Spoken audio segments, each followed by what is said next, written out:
Hey there, welcome back to another review, this time of the 1980 horror film Don't Answer the Phone. And this is a film that I'd honestly been curious about seeing for years now, mainly because I just wanted to check it out because I have a soft spot for these don't horror films. And what do I mean by this? Well, there's a whole slew of horror films with the word don't in front of them. So, you have Don't Answer the Phone, Don't Go in the House, Don't Go in the Basement, you have Don't Go Near the Park, or Don't Go in the Woods alone, or don't go in the house. Simply, just don't go anywhere, really. So there's a ton of those movies, and this is one of them. And I just they kind of make me chuckle just the title alone. So I'd always been familiar with this movie because I've seen the trailer multiple times. I just never really gotten around to seeing it until recently, and I have to say it's not very good. It's not a particularly good movie. But there were some things about it that I thought were actually fairly solid, and I think a little bit underrated. Now, the film as a whole is not underrated or overlooked, but there were certain elements about this film that I did feel had a lot of potential, and I felt were really well executed for the most part. It's just everything else around them was just not really up to par. Now, Don't Answer the Phone is a 1980 film, and it's directed by Robert Hammer.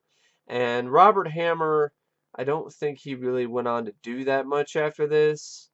Like, this is like one of his only films he's done. Like, he also helped write the screenplay along with Michael D. Castle, who was also one of the other producers of the film, along with Robert Hammer. Robert Hammer's this is the only film he directed. He wrote a few episodes of Hawkins and one episode of Mannix, and then he directed this, and that was it. He did nothing else after this, and I could see why. He's not really the best. Really, he's a one-shot filmmaker. He's not the best director. Although I have to admit, though, there were some ways he set up his shots in this that were, I would say, fairly competent. And I would never really say the directing was the biggest problem with this film. I would say it's the screenplay. So maybe he's a better director than he is a writer.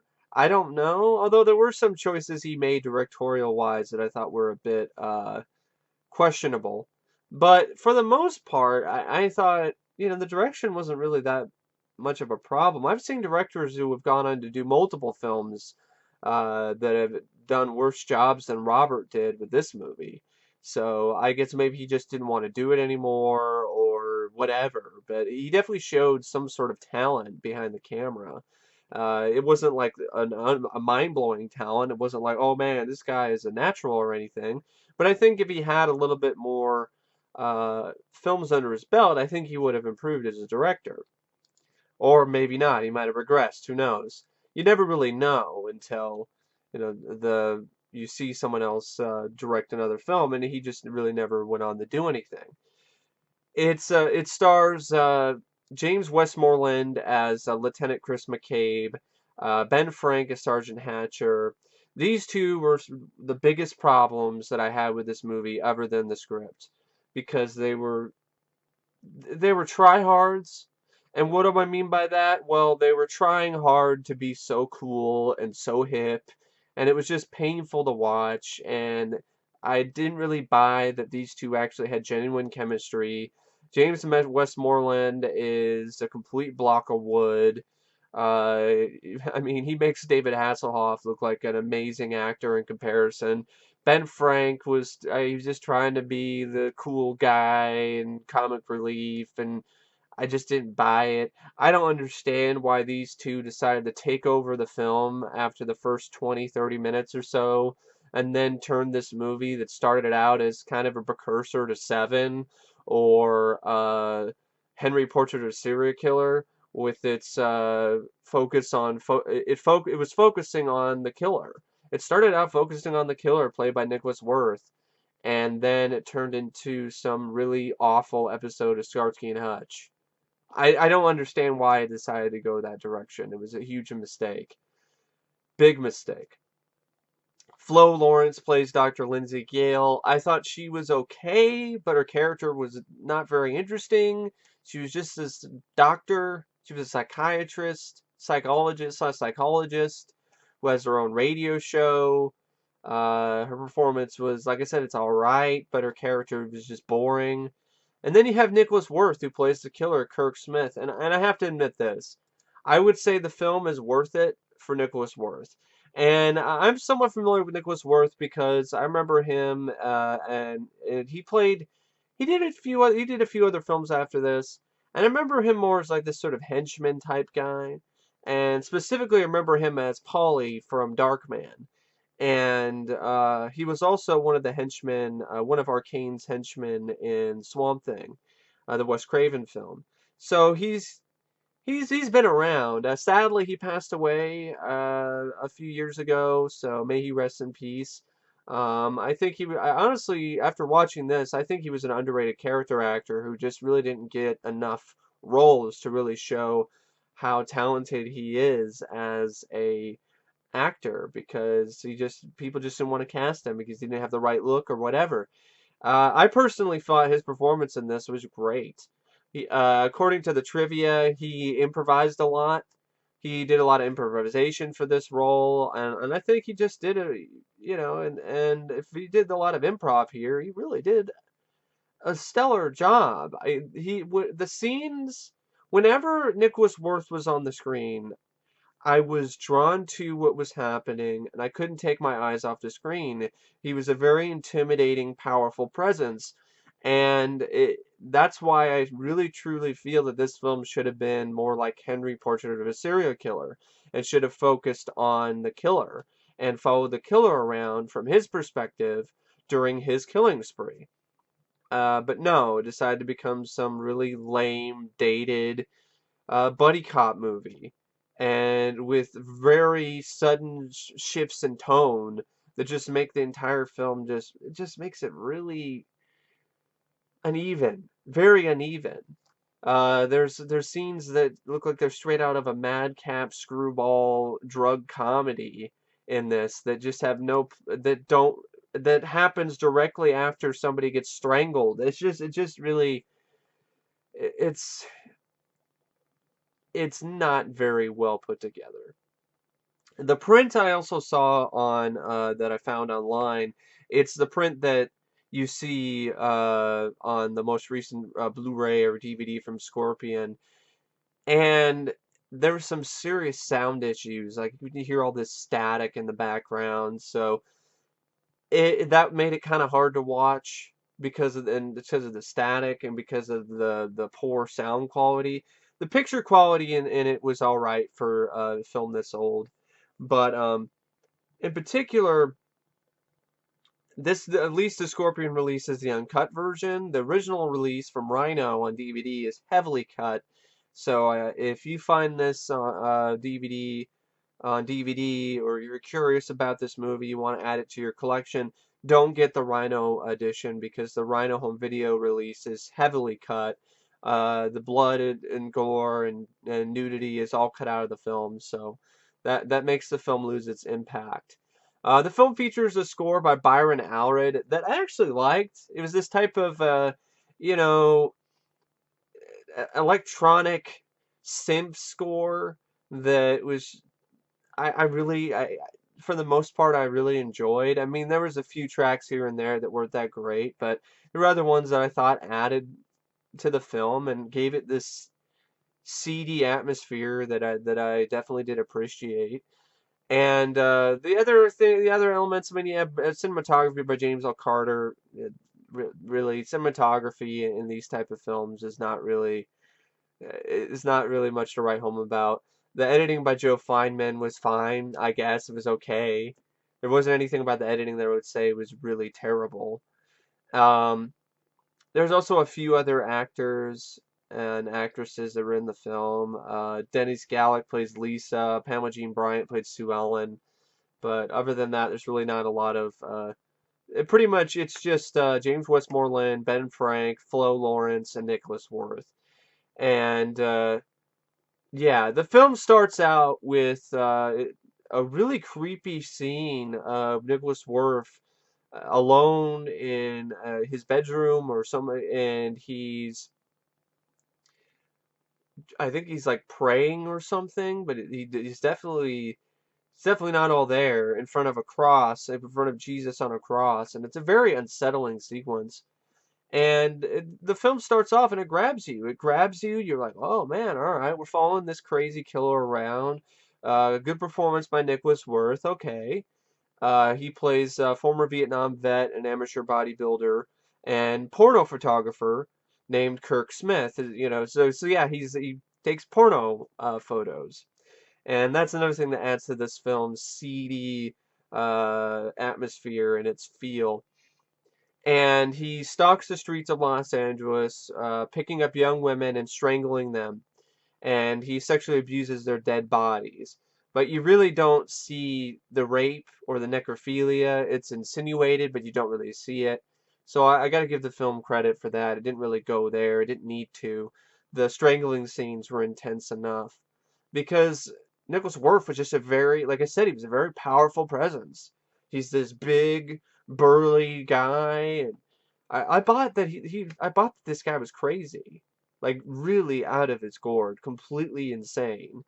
And that's what made the scenes that he was in so captivating. It's just a shame that he wasn't in a better film. So, between murders, he carries out these twisted religious ceremonies. He has imaginary conversations with his dead father. He cries. And then he also repeatedly contacts Dr. Lindsay Gale, who's a psychologist, the radio show, as well as a private therapy practice. And he calls her show, speaking with an assumed Spanish accent. And he calls him, he says, I think he calls himself Raul, and he complains of chronic headaches and blackouts. And then he follows one of Dr.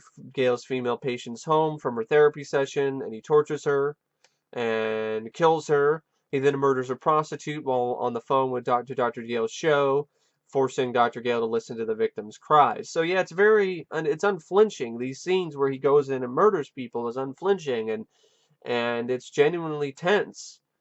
But then it tries to be funny. It tries to be a buddy cop movie. Then you have scenes that cut the scenes that'll happen right afterwards, where you'll have some stupid guy who thinks he's a fucking psychic going around and like telling the police chiefs about who he thinks the killer is or something. It's a mess. And then you have like a random love story that starts out about an hour into the film. After an hour into the movie that's only 94 minutes, we have a forced love story between Lieutenant Chris McCabe and Dr. Lindsay Gale, and they have no chemistry. You don't buy that they love each other. It's completely pointless. And it just feels like it's just padding. So you have these two goofy detectives, and that's Wikipedia. Hey, they're right. They're not wrong. These two goofy detectives named Hatcher and McCabe. They're charged with the task of tracking down Nicholas Worf's serial murderer, Kirk Smith. And when McCabe first questions Dr. Gale, his manner is all gruff and unsympathetic. She develops a strong dislike for him because he acts like a douchebag. But then later he prevents one of her patients from committing suicide, and then they fall in love and have a very brief, uneventful love affair. Now, the whole scene where he talks this woman down off the ledge, I thought wasn't handled very well because this guy's just being a total douchebag. I guess that's like how he gets her to stop committing. He says like, "Well, I don't know. You could just go ahead and jump because all that you think people are gonna care. All the best you're gonna make it like on a blurb on like page 4." I'm like, what the fuck? Like this guy is totally unsympathetic. He has no emotions. He's a douchebag. Like, how does that work? How do you get somebody to stop themselves from committing suicide by saying, "Go ahead and jump. Nobody's gonna give a shit anyway." I mean, really, I'm just saying. How does that fucking work? So Hatcher and McCabe then they visit a horror house slash drug house in search of a witness who has seen the strangler leaving the scene of one of his murders. But the witness, who is a pimp and a drug dealer, attacks him, and they shoot him to death without being able to question him, like a bunch of dumbasses. But at the same time, this is the scene I'm talking about. That's just completely straight out of a drug comedy. Like, what is this shit? You have music that sounds like it belongs to Scooby-Doo. You got all these jokes and laughs and yucks, and I'm like, this is a movie about a guy who's going around strangling a bunch of women to death. I mean, at this point in time, the killers killed at least 4 women, I think. And you're all like, do do do do do, stupid hijinks, and with a in a whorehouse. You're just like, and it is like something straight out of Scooby Doo, because there's a scene where the cops are trying to get everybody. They realize it's a bust. So then you have the stuff you see in the Scooby Doo cartoons where the gang goes in. There's a hallway with all these different doors, and a bunch of people different. The gang goes in and runs in one door. The monster runs out of another, and then they go out of another one. The same thing happens here, but it's in a whorehouse. So you have some chick who's dressed up like a Nazi, a guy who's dressed in drag, but now he's not really dressed in drag. He's like a balding, skinny guy who's like a flaming gay prostitute who's like wearing women's clothing. It's not a pretty sight. And this other guy who's like, who's dressed, I think he's like a Hasidic Jew or something. It's like, what the fuck is this? This is not. Why is this in the movie? And I admit I did crack up at the bad acting in this scene from the drug dealer guys, and it's particularly the pimp. And there's one line of dialogue where he's talking to one of the women there, and he's like, because she's in his way, and he's like, if you want to fuck again, then get out of my way or something. Do you want to fuck again? Do you want to be able to fuck again? Then get out of my way. It's just like, what, really? So yeah, that whole scene is just, it's random. It's complete randomness. I can laugh at it, but it doesn't belong in this movie. So Kirk Smith is then interrupted at the scene of his next murder by the victim's landlady, and he actually strangles her as well. And he leaves behind a portfolio of photographs as he flees the scene. Hatcher and McCabe show the photographs to the local pornography dealer played by Chuck Mitchell, who would actually go on to be in the film Porky's after this. He identifies them as the work of Kirk Smith, who has provided him with high-quality pornographic pictures in the past. And yeah, since he's a porno photographer, you get a lot of porn. Trust me, there's this. You don't get a lot of like penetration or anything, but you get a lot of titties. There's a lot of titties in this. There's a lot of nudity, at least the uncut version. So the detective, the detectives then they go and search Smith's apartment. They find his pictures of Dr. Gale and realize that he's selected her to be his next victim, of course. And during this time, Smith invades Dr. Gale's home, ties her up, terrorizes her for hours, ranting about his childhood, grabbing her breast, and shouting, "Shut up or I'll tear your tit off." And he's actually pretty smart too, because he fakes her out, because there's moments where it's like, she thinks she's getting through to him, excuse me, and trying to get him to give it up and let her go, and he is not going to fall for that. And it's a really, I think it's a very it's a powerhouse performance by Nicolas Worth. And like I said, it's a shame. It's a crying shame that the rest of the film sucks so much. I mean, this whole climax, I'm rooting for the killer. I'm like, strangle him, kill this block of wood, break him in half, kill him. No, because McCabe is the hero. So he goes to Dr. Gale's home, rescues her, ends up like he's struggling with Nicholas Worth, and I don't really buy this guy overpowering Nicholas Worth. Nicholas Worth throughout this entire film has been portrayed as this big brick shithouse of a man who's completely he's an immovable object. The pimp couldn't kill him. This other guy couldn't kill him. He's been overpowering all these people. And there's this guy who's just looks like a extra from Starsky and Hutch, Poor man Starsky.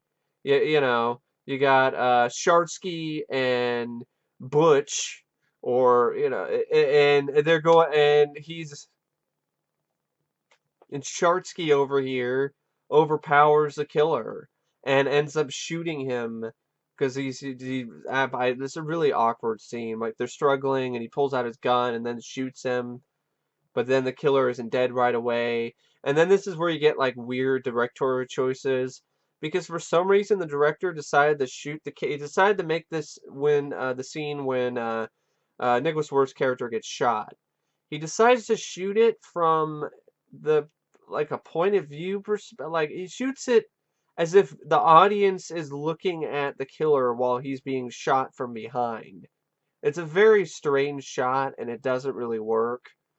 And then the good guy even has to have some lame ass one-liner at the end after he shoots Nicholas Worth multiple times in the back, and the film ends with Kirk's body falling into the pool, and then McCabe says, "Adios, creep," and I'm like, great, really. And it's not really badass because he's not like adios, motherfucker, or of course we can't really say that because that was in Maximum Overdrive. But Maximum Overdrive happened later. But still, oh, adios, asshole, or something. I mean, adios, creep is just lame.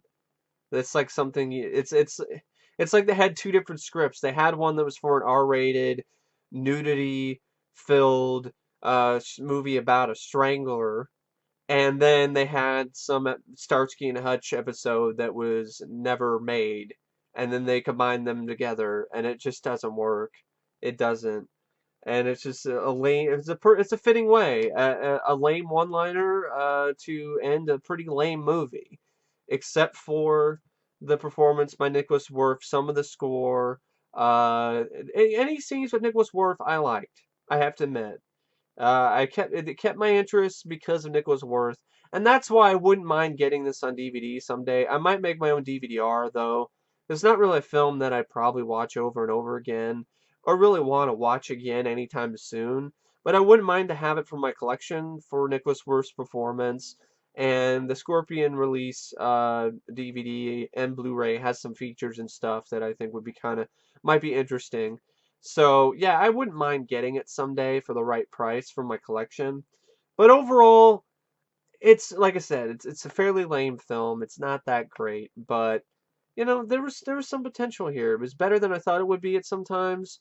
And there was some nice stuff, nice little sequences other than Nicholas Worth, just shots of the locations that I liked, that showed a sort of time capsule of the time period. Because this was shot in 1979 and the film was released in 1980. And so you have scenes of like Alien at the theater. So he drives by and Alien is showing at the theater, and they have you get a quick glimpse of the marquee, which in L.A., which I thought was really cool, and some fun sort of billboard sort of stuff. Like, I find it kind of funny that a film about a serial strangler has a billboard of the Bee Gees prominently displayed in one scene.